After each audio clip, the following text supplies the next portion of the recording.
अहिलेको विद्यार्थी छोराछोरी पनि यही स्कुलमा दिनुहोस्, त्यसको जिम्मेवारी बेतन समिति र टिचरहरूले लिन्छु भन्ने आग्रह गर्न चाहन्छु। यसैपालि हाम्रो विद्यार्थीहरू निकै थपिनेवाला छ। हामी डिपी हाइवेको नजिक छौँ, जनक माविको नजिक छौँ। हाम्रो यही 3 नम्बर वडाको मात्र विद्यार्थी होइन कि हाम्रो दिमाग गाउँपालिकाको विद्यार्थी पनि श्रीराम माविमा पढ्न आउनुहोस्, 5 खालबाट पनि आउनुपर्ने दिन आओस् र नवबुद्ध रोशीको पनि विद्यार्थीहरू हाम्रो दिन आओस्।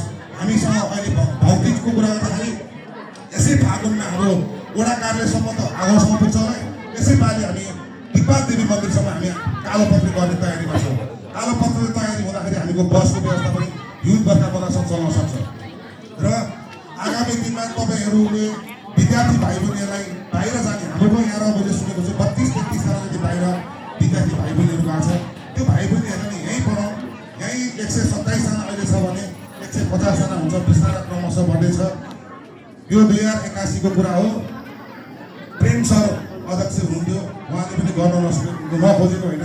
उहाँहरूको टिमले एकदमै प्रयत्न गर्दाखेरि के कारणले गर्दाखेरि स्कुल हाम्रो विद्यार्थीहरूको यसरी निल भयो।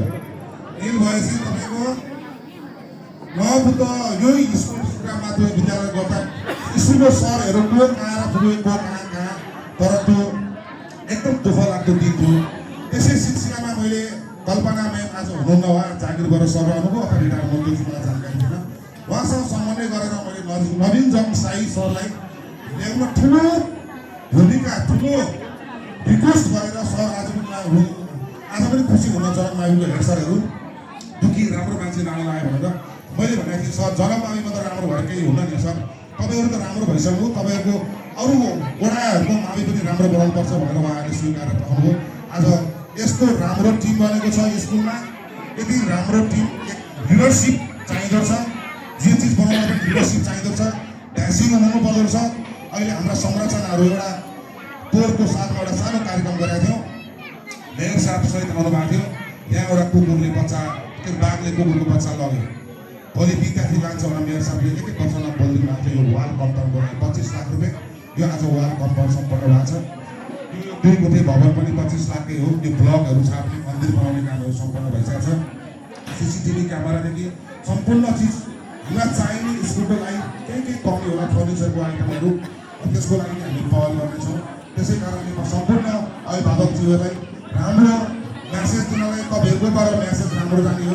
तपाईँहरूले नराम्रो भन्दै जानु भने सबैले नराम्रै भन्ने हो भन्दै आज यो 35औँ वार्षिक उत्सवमा सम्पूर्ण उपस्थित भइदिनु भयो। तपाईँलाई धेरै धेरै धन्यवाद दिन चाहन्छु। अहिले गौतमजीले पनि आफ्नो बच्चाको नामबाट आफ्नो व्यक्तिगत तर्फबाट अलिकता भने रकम छुट्याइदिनु, उहाँलाई पनि धेरै धेरै धन्यवाद दिन चाहन्छु। आज हाम्रो पूर्व हेड सर, पूर्व वडा चिदियो राम शर्मा सर पनि आफ्नो वडा, आफ्नो स्कुल, आफ्नो पढाएको चिजलाई माया गरेर आफ्नो कामको व्यस्तताले पनि गर्नुभएको छ। योभन्दा अगाडि हाम्रो बङ्गाल आवादाईको पनि धेरै योगदान पाएर आउँदैछ। उहाँहरूले केही आफ्नो जानकारी स्कुलप्रति, शिक्षाप्रतिको केही बोलेर जानुहुन्छ।